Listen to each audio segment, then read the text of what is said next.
Hello tout le monde, c'est Charles. Coucou tout le monde, c'est Ava.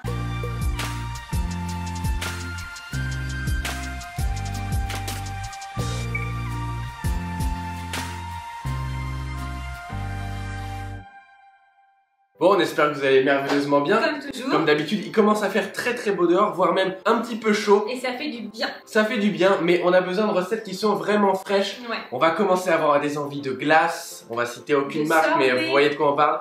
Aujourd'hui, il y aura un sorbet dans la recette. Aujourd'hui, on va vous faire le vacherin de Cyril Lignac. C'est une recette qui visuellement Et nous a canonissime. ultra séduit. C'est rose, c'est blanc, c'est pur, il y a des fruits rouges. C'est frais. C'est ultra frais. On va vous expliquer tout de suite exactement ce qu'il y a dedans. Alors vous voyez la belle décoration sur le tour. En fait, c'est de la meringue qu'on va venir colorer. Il y aura à l'intérieur une chantilly vanille, une chantilly framboise, un confit de framboise. Et un sorbet au yaourt pour apporter vraiment de la fraîcheur. Et c'est vrai que le mariage va, à mon avis, matcher vraiment bien. On remercie comme toujours Cyril Lignac de proposer des recettes si gourmandes. Je pense que l'on va se régaler, que ça va très bien dans la saison, que c'est très frais. C'est parti, on lance tout de suite la meringue. Dans la cuve de votre robot, mettez les blancs d'œufs et un premier tiers du sucre semoule. Vous commencez à battre à vitesse faible à moyenne jusqu'à ce que vous obteniez plein de bulles. Vous voyez, une fois que le mélange est bulleux comme ici, vous ajoutez le deuxième tiers du sucre et vous augmentez légèrement la vitesse de votre robot. Quand vous voyez les traces du fouet dans le mélange comme ici, vous mettez encore un petit peu de sucre, vous augmentez une fois de plus la vitesse du robot, puis vous mettez la fin du sucre, vous êtes à quasiment vitesse maximum jusqu'à obtenir un joli bec d'oiseau, comme ici.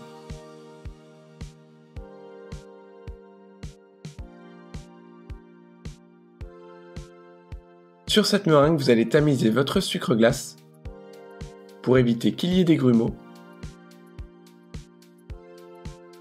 Et vous allez, à l'aide de la maryse, faire un mouvement de l'intérieur vers l'extérieur du bol en passant bien en dessous de la meringue pour éviter qu'elle retombe au maximum. Une fois que ce sucre glace est incorporé, votre meringue française est prête. Vous la réservez dans 3 bols différents. Vous mettez environ la moitié dans un bol et le reste vous le divisez en 2 petits bols que vous allez colorer. Un premier bol que vous colorez en rose foncé et le deuxième bol en rose clair. Comme ici, une couleur qui soit proche de celle de la framboise. Vous les mettez chacune en poche.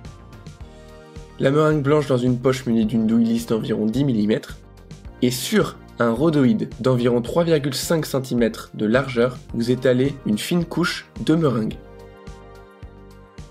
En laissant un petit centimètre de marge comme ici, l'endroit où je laisse mon pouce. Et à l'aide d'un râteau, vous allez faire le mouvement le plus droit possible pour laisser des petits espaces dans cette meringue. Et tous les 2 espaces, vous allez pocher votre meringue claire.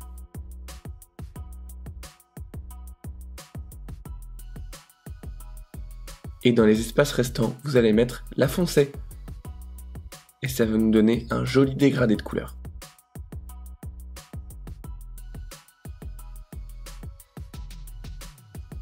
Vous retirez votre rhodoïde, qui doit faire la parfaite taille évidemment de votre cercle oblong, et vous essayez de la placer très délicatement pour venir jointer les 2 côtés. Regardez, hop, ça vient se rencontrer, c'est nickel. On va pouvoir avec le reste de meringue blanche venir réaliser un fin fond de meringue en faisant bien attention de ne pas toucher les parois, très important. Et à côté de ça, on va pocher des jolies petites boules de meringue, comme ceci. Et on va cuire à 80 degrés pendant 2 heures à 2h30. Pendant que cette meringue est en train de cuire, on va réaliser nos 2 chantilly qu'on va réserver au réfrigérateur. C'est parti! On met dans un cul de poule la crème liquide avec le sucre glace et la poudre de vanille. Et on va venir fouetter le tout pour obtenir un léger bec d'oiseau. Idéalement, votre récipient est bien froid ainsi que le fouet. On réserve au frais. Ensuite, pour la chantilly framboise, on va faire exactement la même chose, sauf qu'ici, on mélange d'abord le mascarpone avec la crème.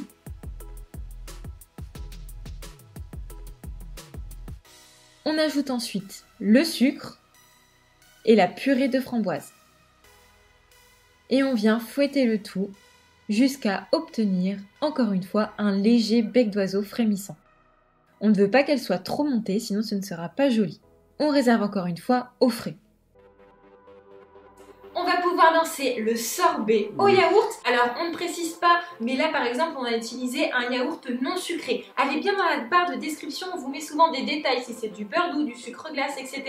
N'hésitez pas à aller voir les ingrédients. D'ailleurs, cette recette va nécessiter une sorbetière. Si jamais vous n'avez pas de sorbetière, on vous mettra dans la description une recette d'une crème diplomate à la vanille que vous pourrez mettre à la place et le dessert sera parfait. On vous mettra également un lien d'une vidéo qui vous explique comment faire cette crème diplomate.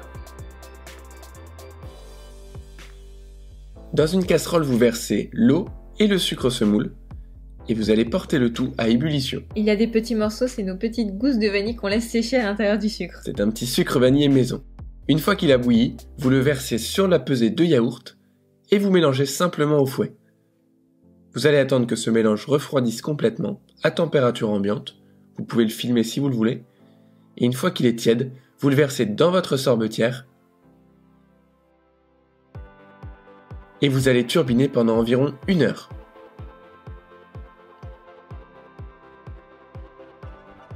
Regardez ce qu'on obtient après 1 heure de turbinage.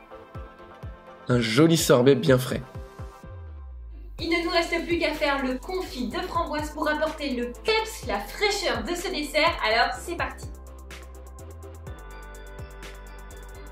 On hydrate notre feuille de gélatine dans de l'eau bien froide pendant 20 minutes au réfrigérateur. Dans une casserole, on vient mettre la purée de framboise avec le sucre semoule et on va porter le tout à frémissement.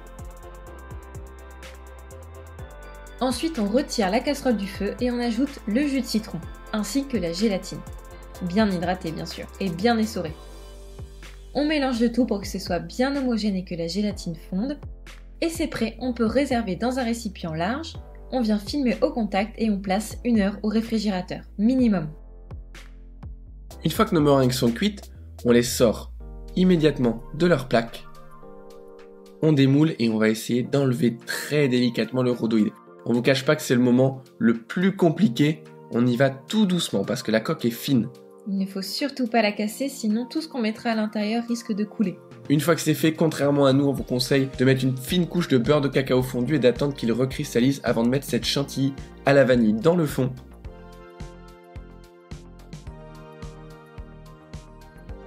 Ensuite, on met un joli cordon de sorbet yaourt. On laisse un puits sur le centre.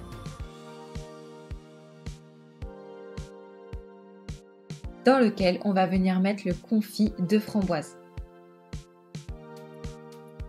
Ça va être gourmand, on imagine déjà tout de suite le résultat. On termine avec de la chantilly framboise.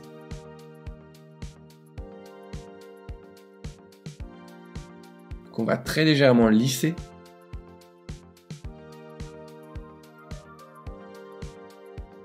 Pour venir ensuite pocher des belles boules de chantilly framboise.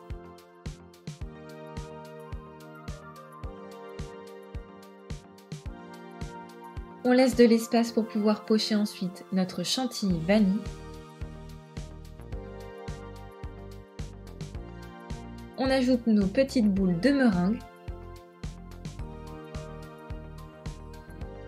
On a presque fini. On ajoute les framboises fraîches coupées en 2. Vous les mettez comme vous le sentez.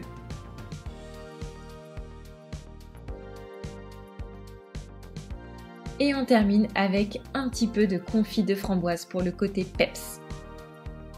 Non mais regardez ça comme ça va être bon. C'est frais. Un petit bijou.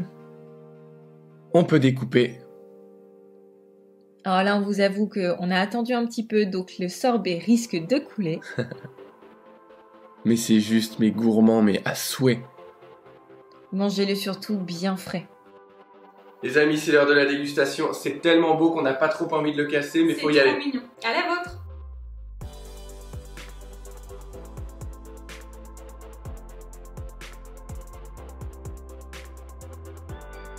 C'est exactement ce que ça a l'air d'être. C'est rond, c'est frais, c'est doux, c'est trop mignon. Honnêtement, c'est ce que j'attends d'un vacherin, c'est ce que j'attendais de ce vacherin. Je suis une grande fan de vacherin, de fruits rouges, donc là pour moi c'est vraiment le dessert parfait. Ce qui est bien, c'est que la coque de meringue, du fait qu'on a passé ce peigne là, comment on appelle ça, de chantier, je sais pas comment on appelle ça, ça fait que la coque elle est super fine et du coup on n'a pas du tout énormément de sucre dans la bouche. Les chantilly elles sont très légères en sucre. Le confit, l'acidité du yaourt aussi qui est très intéressant. Franchement c'est terriblement bon. Ça reste quand même un petit peu sucré pour ceux qui n'ont pas l'habitude de manger des desserts. Ça peut être un petit peu sucré. Donc n'hésitez pas à tester la recette, à enlever un petit peu de sucre. Moi si je devais la refaire j'enlèverais un tout petit peu de sucre peut-être dans les chantilly parce qu'il y a quand même la meringue mais ça voilà, Charles ça ne dérange pas, moi un tout petit peu c'est vraiment hyper personnel. Si vous avez aimé cette recette, n'hésitez pas à la refaire à la maison, vous allez adorer, vos amis, vos collègues, votre famille vont être amoureux de vous après cette recette. Bon, la famille c'est un peu space. N'hésitez pas aussi à mettre un pouce bleu en l'air en dessous de cette vidéo, ça nous soutient, ça nous fait plaisir et puis vous ça vous prend pas beaucoup de temps alors merci d'avance. Abonnez-vous aussi si ce n'est pas déjà fait et appuyez sur la petite cloche pour ne pas louper les prochaines vidéos qui sortiront. Dites-nous également avant de partir en commentaire quelle prochaine recette de Cyril Lignac vous aimeriez que l'on voit dans cette chaîne. On vous embrasse, on vous souhaite de bien pâtisser, de bien profiter du soleil en Amusez-vous espérant bien. qu'il y en ait chez vous. Gros bisous. Ciao.